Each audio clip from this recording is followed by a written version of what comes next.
Egunon, ciertamente vamos a hablar de las listas de sumar, porque evidentemente las elecciones generales son el 23 de julio y eso ha propiciado un movimiento tectónico para que las fuerzas supuestamente de izquierdas a la izquierda del PSOE, que algunos discuten si es izquierda o no es izquierda de verdad, pero bueno, ciertamente, si nos remontamos, podemos encontrar a Alfonso Guerra o a Felipe González hablando de derecha, a la política de Anguita, en la famosa pinza de comienzos de los años 90. Por tanto, ¿quién soy yo para calificar quién es de derechas o quién de izquierdas? Pero en teoría, ese espacio que supuestamente abrió o descubrió para el mañana el señor Pablo Manuel Iglesias Turrión, pues, ¿cómo, ¿cómo le dijo el señor Tyre al Nexus Roibati?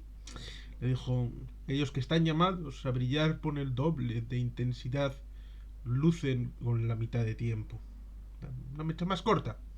Y eso se ha visto. En 2014, con el jeto de Pablo Manuel Iglesias Turrión, fueron a las elecciones europeas después de un bagaje que incluía haber aparecido en Intereconomía y en este tipo de cadenas muy progresistas, con la cuota de chonchonguillo ahí enseñando, ve, aquí tenemos los comunistas, uy, qué gente más, y vamos a reírnos de ellos, como hicieron cuando estuvo allí en el Gato al Agua, cuando estaba en Intereconomía, que fue Alejandro Cado Venos, el embajador internacional de la República Juche de Corea del Norte.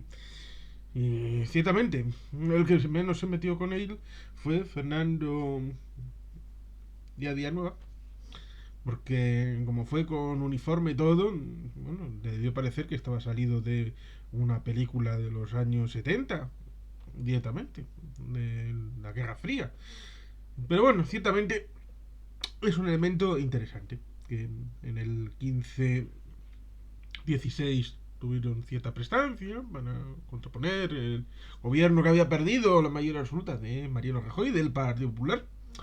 Cosa que nos recuerda aquella frase que, si bien no la tomó literalmente, un destacado ministro socialista le decía a otro, no podemos seguir haciendo las cosas como si pensáramos que fuéramos a gobernar nosotros siempre.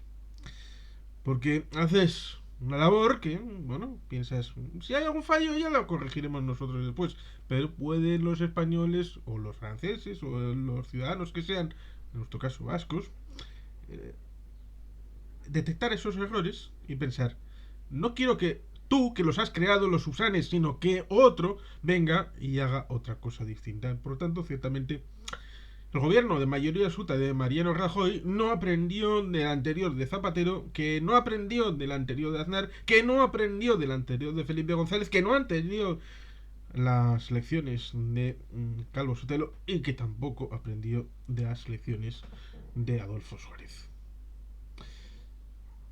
El gobierno del PP se fue, la mayoría absoluta se fue primero y después vino la moción de censura con Pedro Sánchez Pérez Castejón, cuya labor, hemos de acordarnos, posibilitó la duplicación de los votos de Vox en escaños también, lo cual ciertamente no era en ningún punto necesario cuando se produjeron las primeras elecciones de 2019.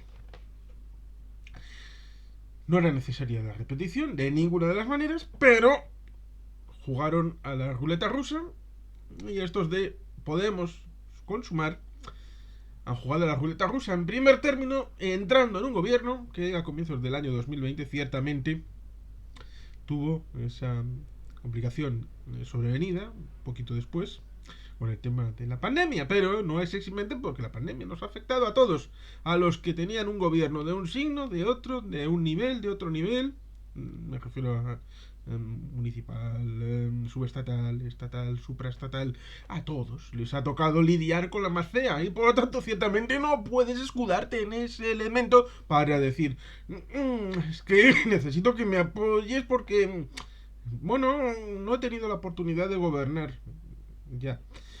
Y a los que no recibieron votos, que no tuvieron la oportunidad de estar representados, eso también por la pandemia. Hombre, pues va a ser que no. se ha visto claramente.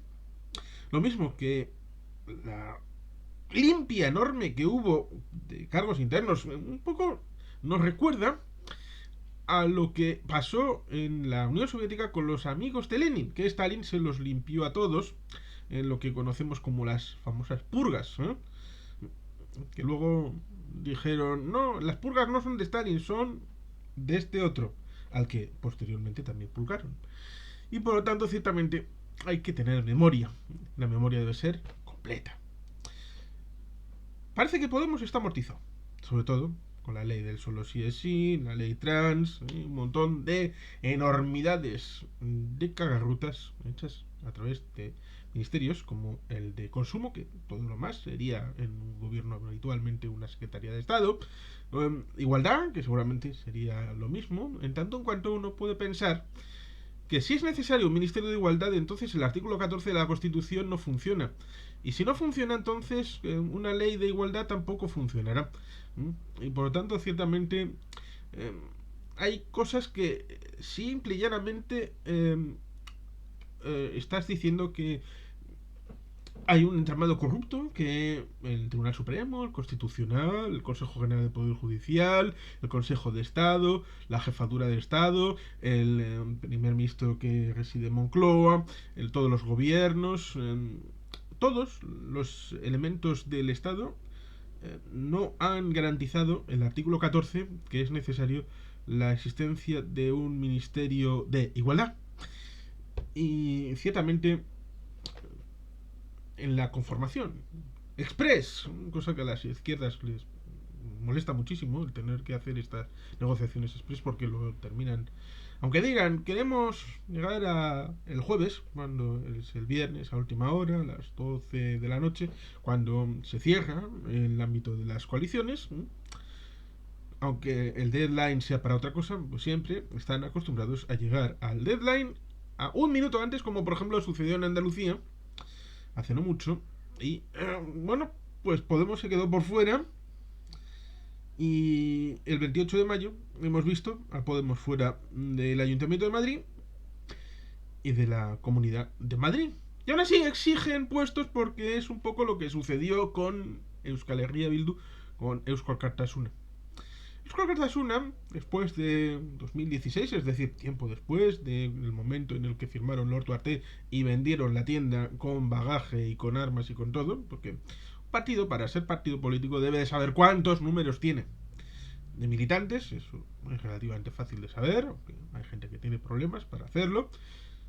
Y también, lo más importante, ¿cuántos votos tienes? La sociedad, ¿qué respaldo tiene para tu proyecto? Porque en teoría, si eres un partido distinto, entonces es porque tienes un proyecto distinto de sociedad y tienes unas propuestas propias para elaborar para esa sociedad, a nivel que sea, municipal, subestatal, estatal, supraestatal, y por tanto, ciertamente puedes posteriormente llegar a acuerdos, ya sean preelectorales, postelectorales, suelen ser los más habituales, siempre y cuando no haya una mayoría suficiente para un partido determinado. Y por tanto, ciertamente, la dificultad entre Eusko Alkartasuna dentro de Euskal Herria Bildu con la posición de los llamados críticos y los oficialistas. Bueno, un amigo que pues obtuvo un par de cientos de votos en las últimas municipales me preguntó, oye, ¿cómo definirías tú el problema de estos oficialistas y críticos en Eusko Alkartasuna en los últimos tiempos? En pocas palabras, una frase. Pues la respuesta fue pues que los oficialistas lo que quieren es, por ejemplo, que el número 3 de la lista sea para alguien guay y simpático de la dirección de A. Los críticos quieren que el número 3 de la lista ponga una etiqueta Eusko Alkartasuna. Y los miembros de Eusko Alkartasuna en el Alkartetxe deciden cuál es el nombre a rellenar. Pero siempre sin salir de Euskal Herria Bildu. Sin amenazar con salir de Euskal Herria Bildu. Cuando intenté explicar en profundidad, porque se quedó como vacas mirando al tren, muchas palabras, muchas palabras. Bueno, tú me has pedido que incida en cuál es el asunto y que explique concretamente qué demonios quiero transmitir.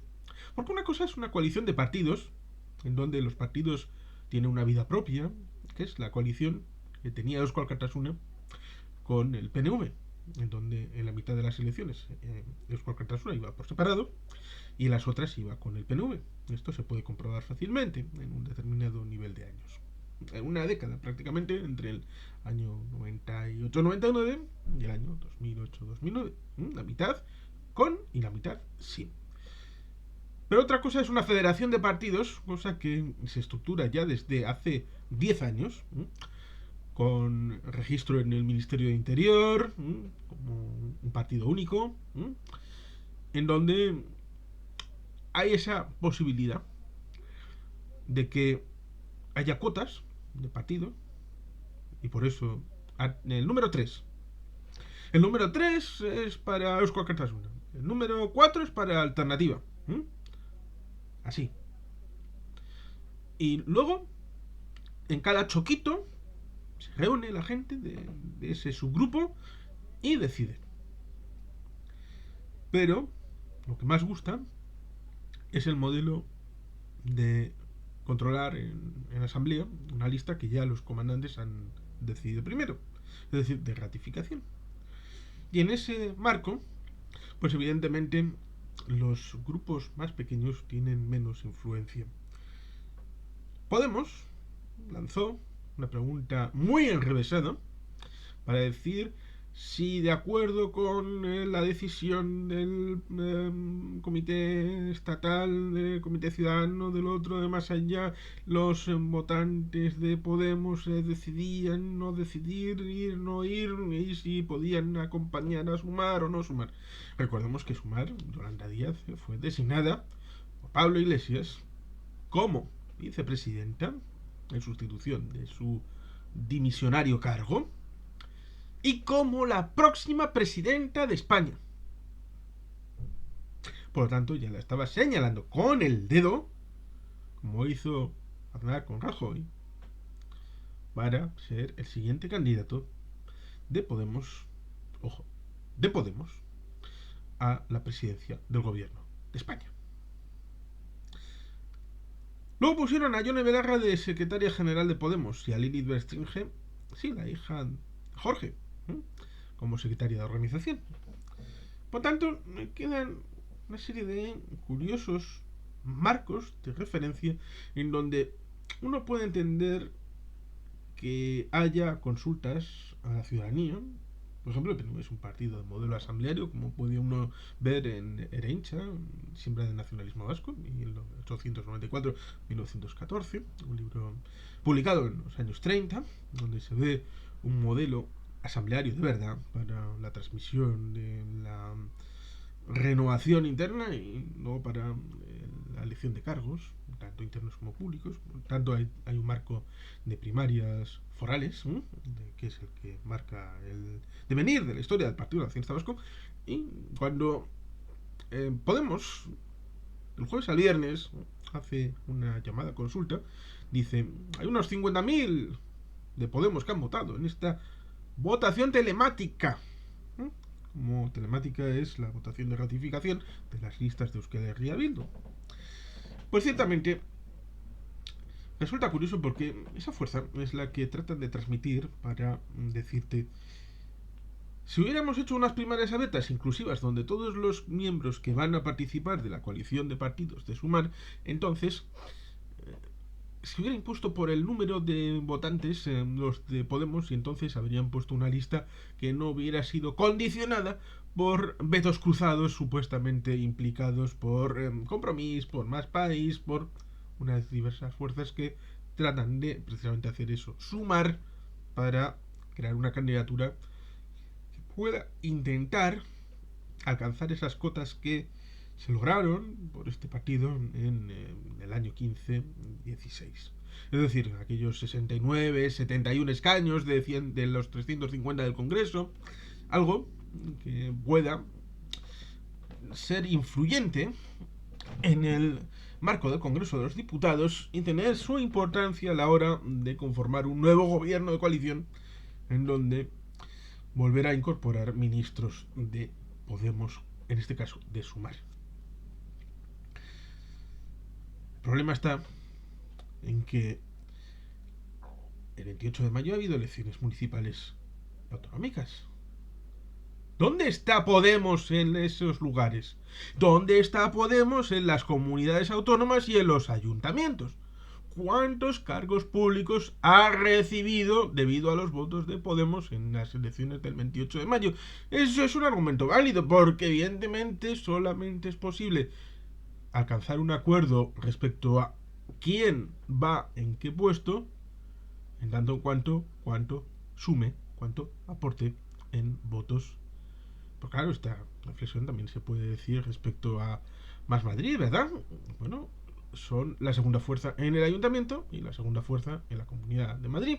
Por tanto, sería lógico que Íñigo Errejón fuera por encima de cualquier cargo orgánico de Podemos en la lista por Madrid.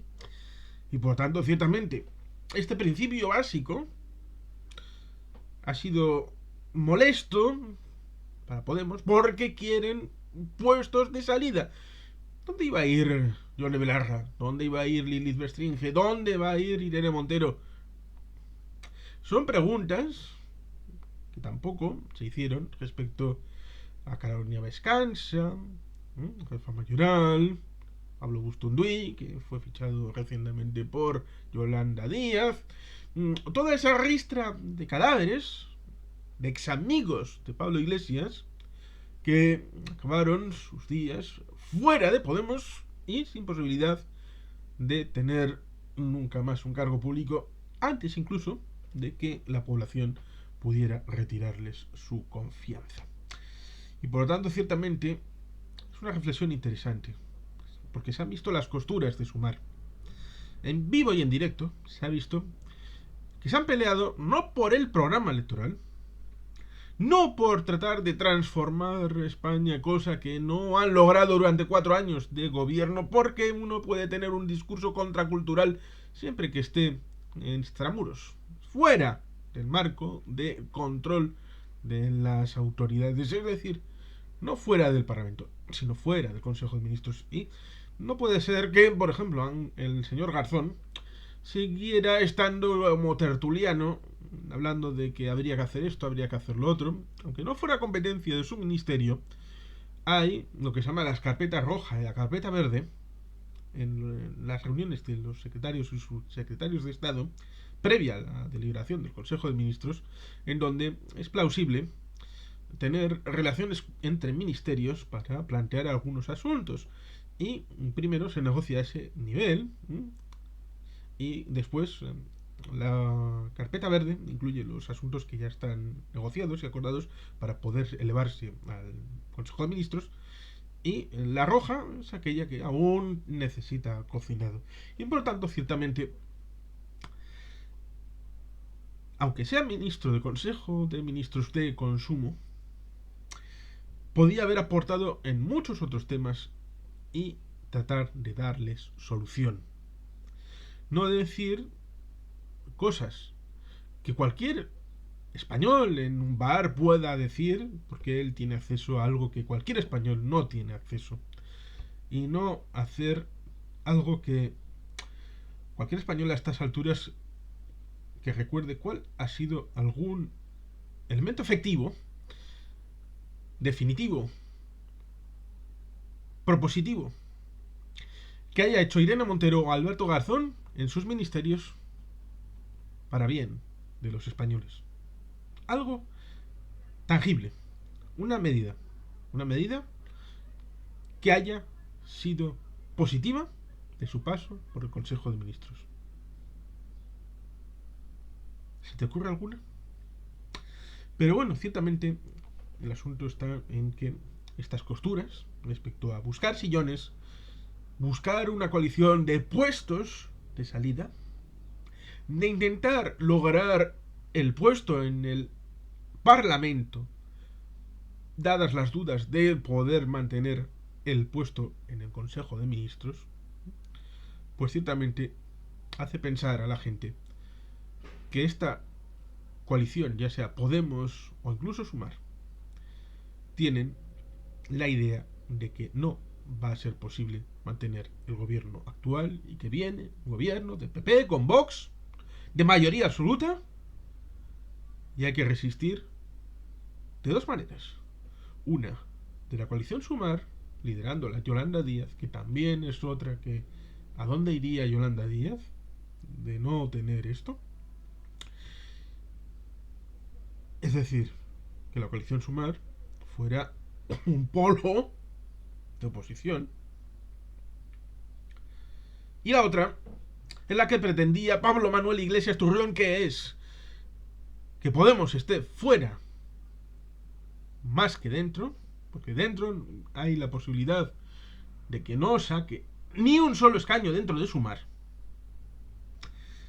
Y si se hubiera dado la posibilidad de estar fuera y lograr entre 5 o 7 escaños, que no parezca mucho, pero si son pata negra y controlados de correa de transmisión directamente por Pablo Manuel Iglesias Turrión, resistir desde esa baza contra el gobierno PP Vox, del que es el primer fan de España, Pablo Manuel Iglesias Turrión, para preparar la reentré, para preparar su vuelta al ruedo político en esas hipotéticas siguientes elecciones, después de ese gobierno entre PP y Vox, haciendo gala de un deseo noble de destrucción de todos los consensos de los españoles para volver como Salvador, porque ya hicieron aquel cartel de Vuelve, que está por ahí todavía en redes sociales,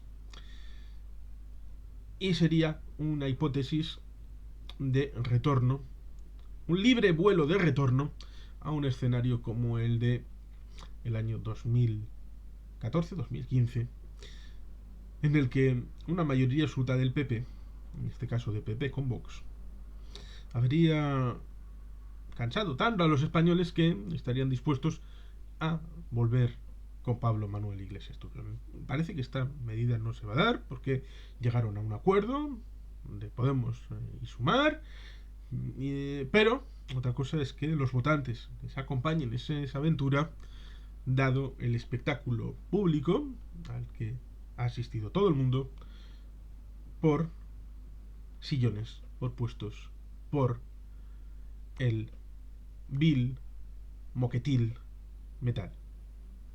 Y en fin, lo dejamos aquí. Ya veremos los resultados el 23 de julio. Sin más, queridos patitos, es que ricasco. Agur bat. Betty Gilpian.